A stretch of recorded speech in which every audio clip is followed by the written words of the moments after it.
안녕하세요. 올기 목사입니다. 네, 오늘 이 아침에도 말씀을 굽는 시간 가운데 나오신 여러분들을 축복합니다. 오늘 하나님께서 우리에게 주신 말씀은요, 요한복음 19장 38절에서 42절까지의 말씀입니다. 보니까 오늘 요한복음 19장이 마무리되는 날인데 요한복음 진짜 얼마 안 남았네요. 사실 요한복음이 진짜 힘들었어요. 정말로 너무 제가 사랑하는 성경인데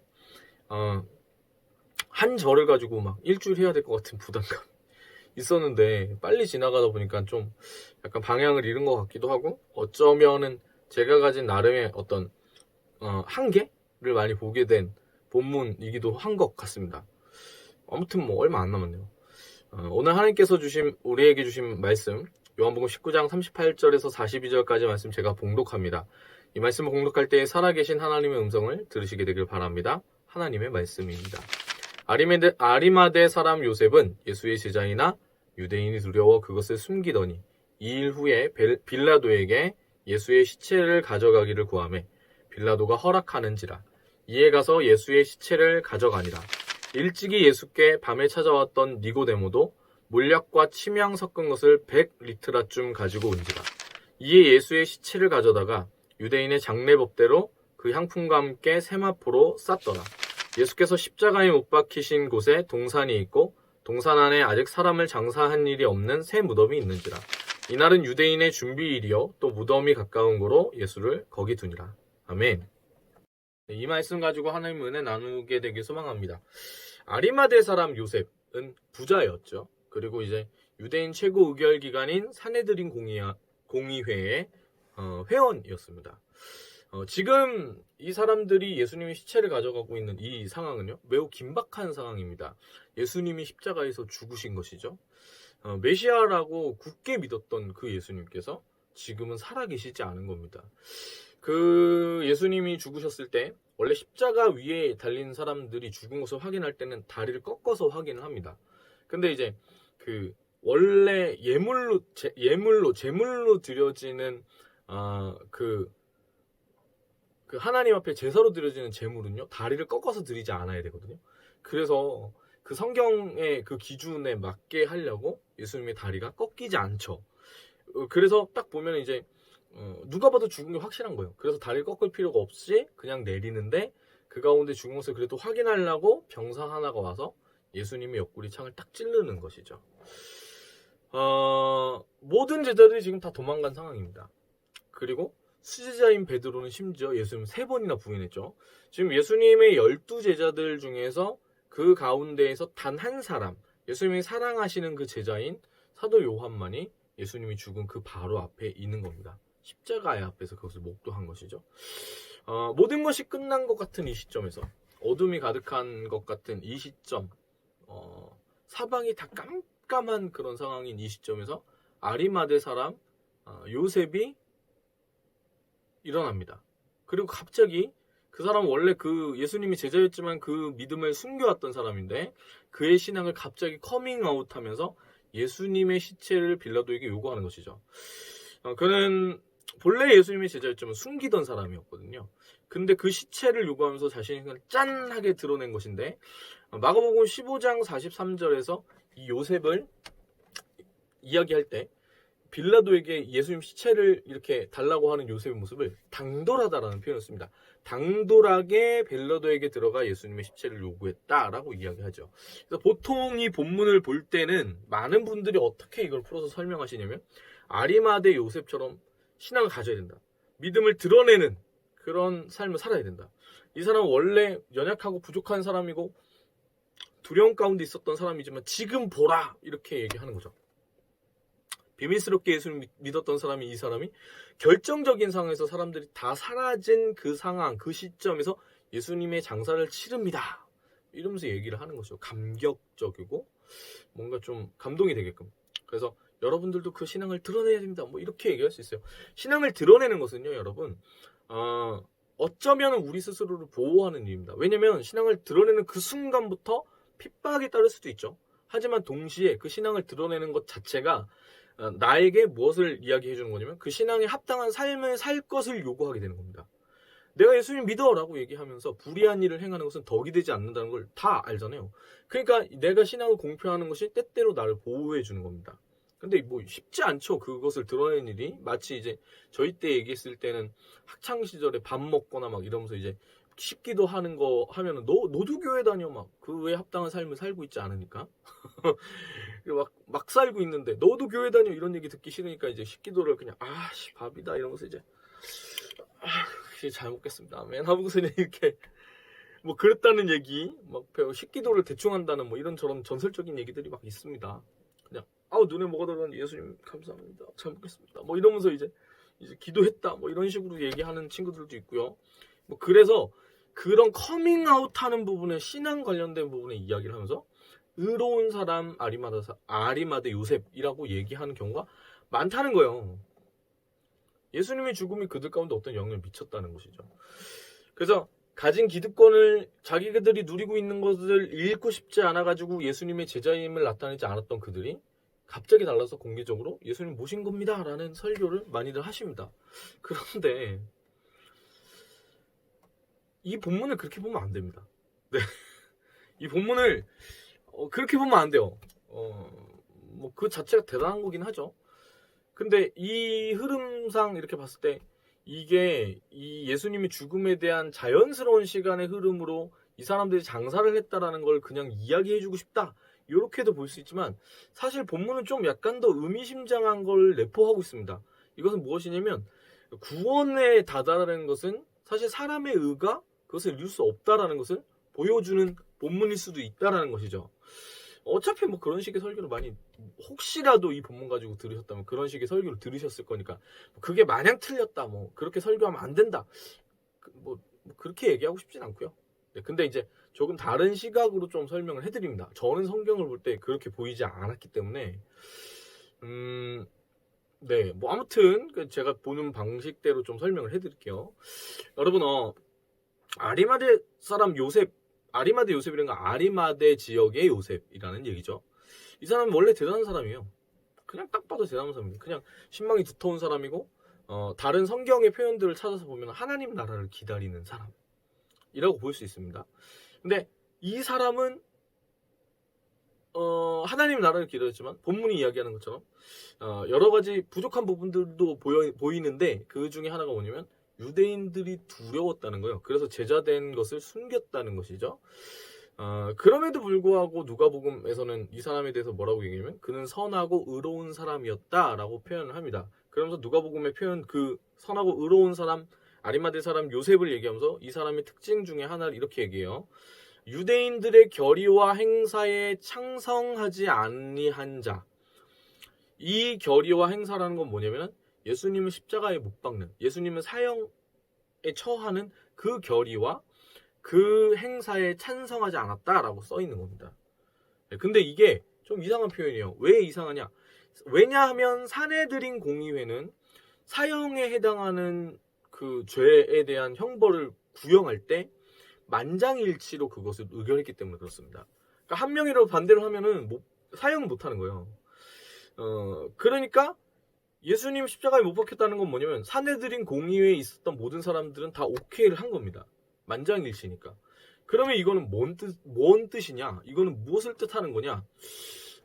분명히 그 결의와 행사에 찬성하지 않았다고 돼 있기 때문에 예수님을 죽이자는 결정을 할 때 이 아리마대 사람 요셉은 그 자리에 없었을 거다라는 추측을 할 수가 있는 것이죠. 뭐 아무튼 오늘 아리마대 사람 요셉이 예수님의 시체를 빌라도에게 당돌하게 요구합니다.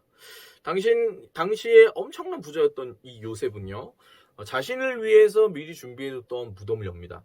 그러니까 원래 이 당시 부자들은 자기들이 죽을 거를 미리 준비하는 그런 어떤 그런 문화가 있었던 것 같아요. 그래가지고 막 준비했던 건데 자기가 죽기 전에 예수님 먼저 돌아가셨으니까 십자가에 죽으셨으니까 이 예수님을 위해서 자기를 위해 쓰려고 준비했던 무덤을 연 겁니다. 네. 그리고 니고데모가 가져온 어마어마한 양의 몰약과 침향을 이렇게 사용해가지고 예수님 장사하는 것이죠. 이 니고데모가 가져온 이 양은요, 한 나라의 왕이 임금님이 죽었을 때 장사할 만큼의 양입니다. 네. 그러니까 이제 뭔 뜻이냐면은 예수님을 왕처럼 지내고 싶었던 거죠. 이들의 마음이 그랬던 거예요. 이게 그것만 보면 굉장히 정성이 있는 것이죠. 네, 마음을 다해서 가져온 거예요. 그런데 여러분, 이 사람들이 분명히 예수님 제자거든요. 근데 놀라운 건 뭐냐면 예수님을 믿는 믿음은 이때까지는 없었다는 거예요. 이때까지는. 성경이 이야기하고자 하는 흐름을 보면은요, 성령이 임하시기 전까지 제자들은 예수님의 그 십자가를 깨닫지 못했다는 거예요. 그래서 이들이 예수님을 장사한 것은 무엇 때문이냐면 떠나간 예수님에 대한 예우와 의리 때문에 지금 그 장사를 하는 거예요. 누리고 있던 모든 것들을 다 잃을 수 있는 상황에서 그들이 그 제자임을 만천하에 공개한 것은 사실은 굉장한 일입니다. 전설에 따르면 이 아리마디아 사람 요셉이 이때 이렇게 표현한 걸로 인해서 굉장히 타지에 나가서 굉장히 막 힘들게 살다가 죽어요. 전설에 따르면. 네, 그러니까 어떻게 보면 이건 참 대단한 거죠. 우리 인간적인 시점에서 보면. 그런데 성경이 말하고자 하는 바는 이게 아니라는 거죠.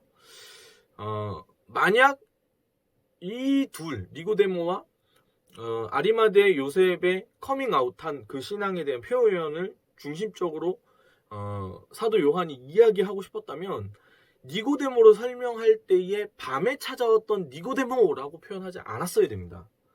밤에 왜 찾아왔냐면 유대인들이 두려워가지고 공개적으로 표현할 수 없어가지고 몰래 찾아왔던 거거든요. 근데 이 표현이 여기 있고, 그리고 그 아리마대 요셉 앞에 보면 유대인이 두려워서 그것을 숨겼었다라는 그 표현을 굳이 넣을 필요가 없는 거예요. 이 넣었다는 건 뭐냐면 그 표현 자체가 의미하는 것이 있는 것이죠.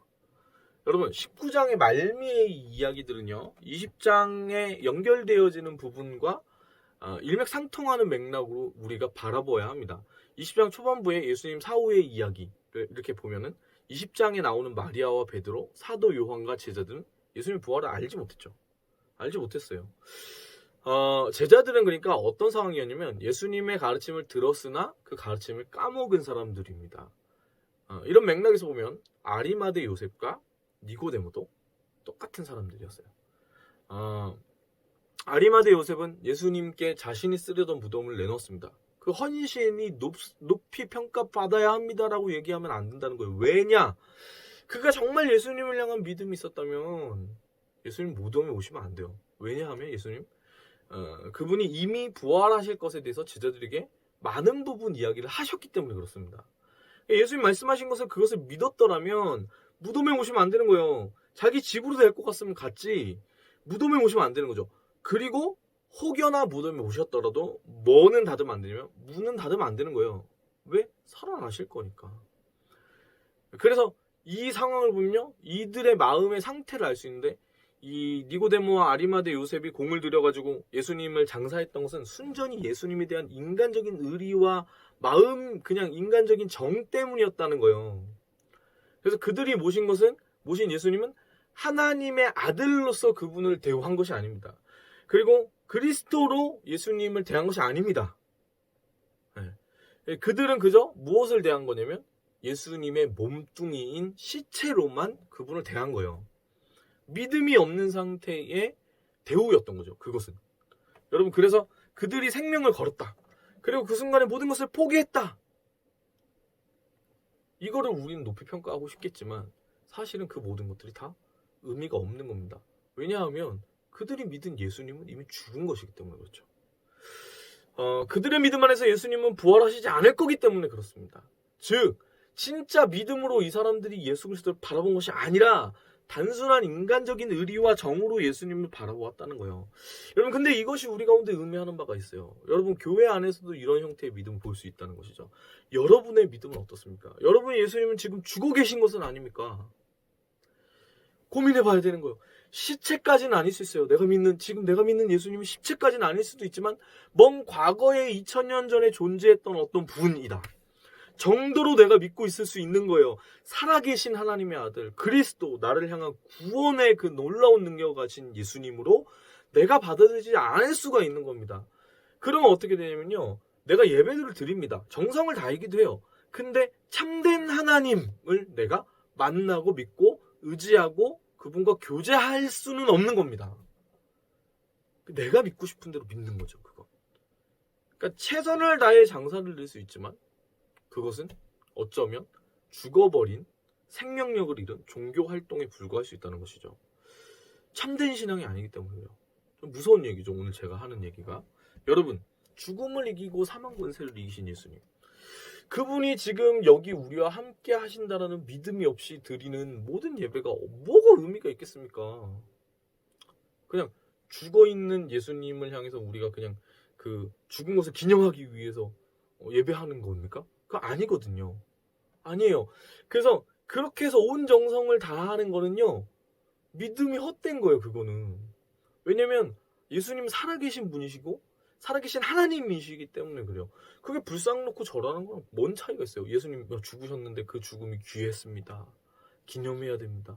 그럼 제가 늘 말씀드리지만 원래 스형들이 절간에서 불상 놓고 절을 하는 거는 우상으로 섬기기 위해서 하는 게 아니고 깨달은 선배들을 향한 예의 차원에서 절을 하는 거다.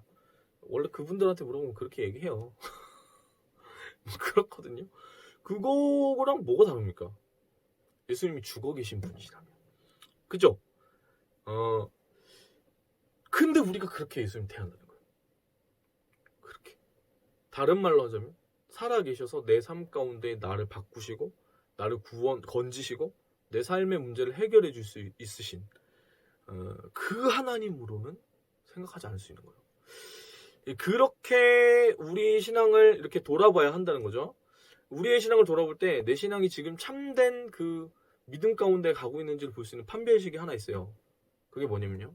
나의 삶의 현재에 고통이 가득할지언정 상황과 환경을 넘어서는 예수님과의 교제가 있는지, 상황이 어려워지고 환경이 어려워져가지고 더 예수님을 붙들고 있는지를 보시면 됩니다. 그리고 그 예수님과의 교제로 인해서 견디는 것과 행복한 그 마음과 기쁨이 있는지, 더 정확하게 얘기하면 예수님과의 그 관계, 그 구원으로 인한 예수님의 그 구원으로 인한 감격이 상황과 환경을 넘어서 내 안에 있는 것인지를 보면 됩니다. 있으신가요, 여러분에게? 만약 여러분 그렇지 않다면 우리는 어떻게 하게 되냐면요, 침향과 몰약을 자랑하게 됩니다. 내가 가져온 거, 내가 하나님께 드렸던 거, 그리고 내 무덤자리를 내가 주님께 내주었다라고 자랑하게 되는 거죠. 그러면 따지게 되죠.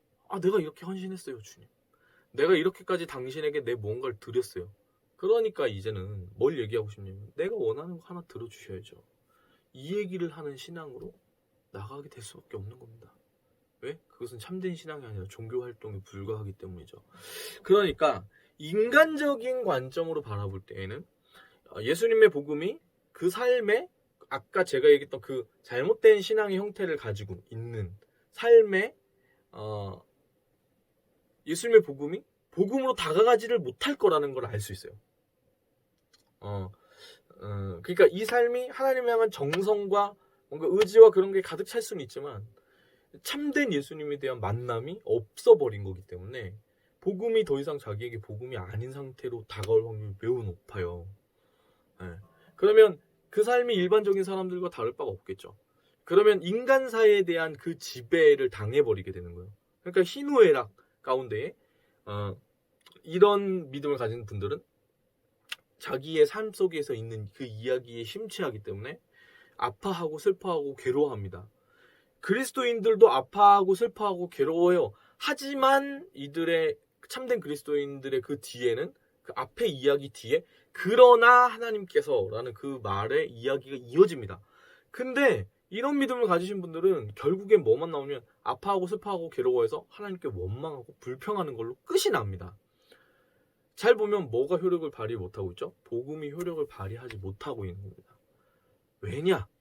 예수님을 참된 구주로 믿고 있지 않기 때문에, 사망 권세를 이기신 분으로 믿고 있지 않기 때문에, 그래서 그 놀라운 하나님으로 예수님을 받아들이지 않아서 내 삶의 문제를 예수님은 해결할 수 없는 죽어 계신 하나님으로 내가 믿기 때문에 그렇게 되는 겁니다.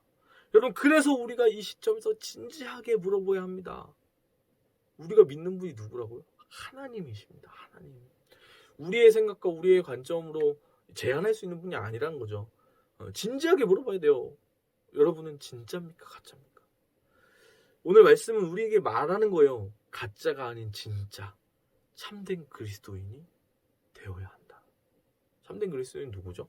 예수 그리스도 그 십자가에서 죽으시고 부활하셔서 우리를 건지신 예수님의 그 놀라운 구원을 복음으로 받아들인 사람이 참된 그리스도인입니다.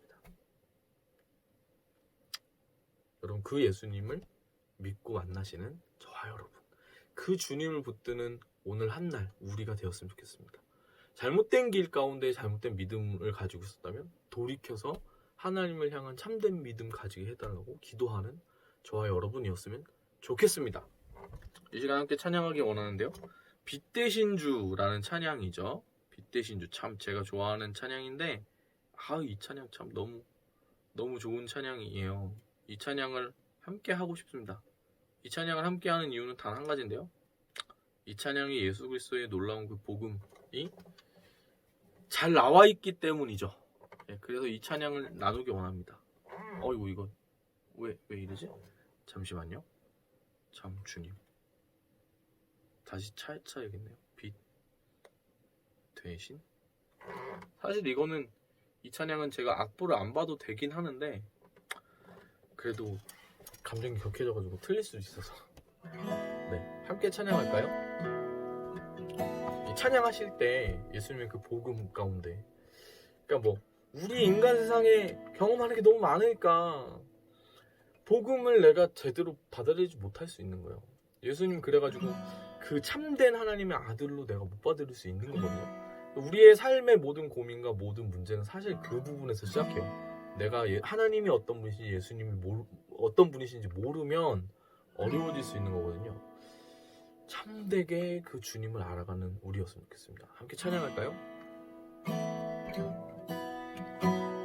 빛 대신 주 어둠 가운데 비추사 내 눈 보게 하소서.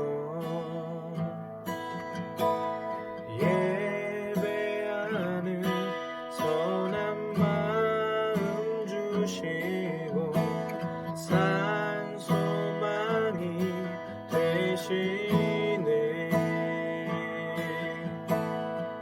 만유의 높임을 받으소서. 만유의 높임을 받으소서. 영광 중에 계신 주 겸손하게 이 땅에 임하신 주 높여 찬양하리라. 아멘. 나 주를 경배하니 엎드려 절하며 고백해주 나의 하나님. 오 사랑스런 주님, 존귀한 예수님, 아름답고 놀라우신 주. 다 할 수 없네, 다 할 수 없네. 주의 은혜 내 죄 위한 주 십자가 다 할 수 없네. 주의 은혜 내 죄 위한 주 다 할 수 없네, 다 할 수 없네. 주의 은혜 내 죄 위한 주 십자가 다 할 수 없네. 주의 은혜 내 죄 위한 주 십자가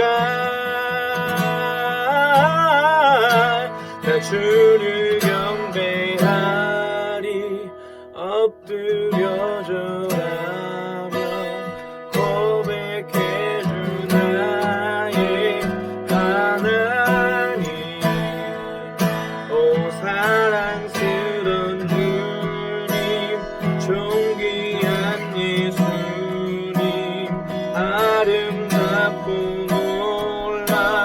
놀라우신 나주를 경배하리 나주를 경배하리 엎드려 절하며 고백해주 나의 하나님 사랑스런 주님 존귀한 예수님 아름답고 놀라우신 주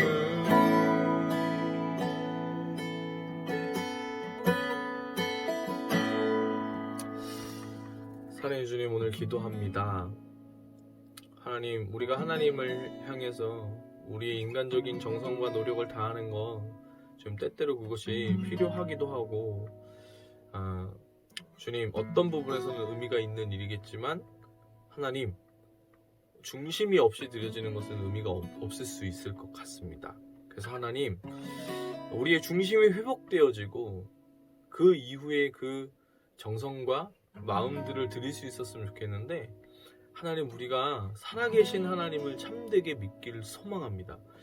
우리를 위해 죽으시고 부활하셔서 모든 사망 권세를 이기시고 부활하신 예수님 그 주님을 믿는 것이 복음인데 주님 이 복음을 우리가 진실되이 받아들일 수 있도록 인도하여 주시옵소서.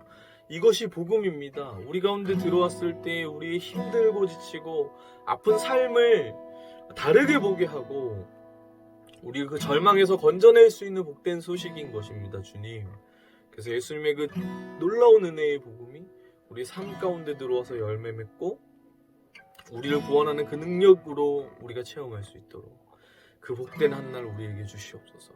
우리가 우리의 인간적인 의를 드러내는 신앙생활을 하고 있다면 우리의 인간적인 정성만 자랑하려고 하는 그런 신앙생활을 주님 가지고 있다면 다시 한번 십자가의 그 은혜 그 복음 가운데에 나아가게 하여 주시옵소서. 우리 새롭게 하실 주님을 찬송합니다. 감사드리며 예수님의 이름으로 기도합니다. 아멘. 네, 사랑합니다. 축복합니다.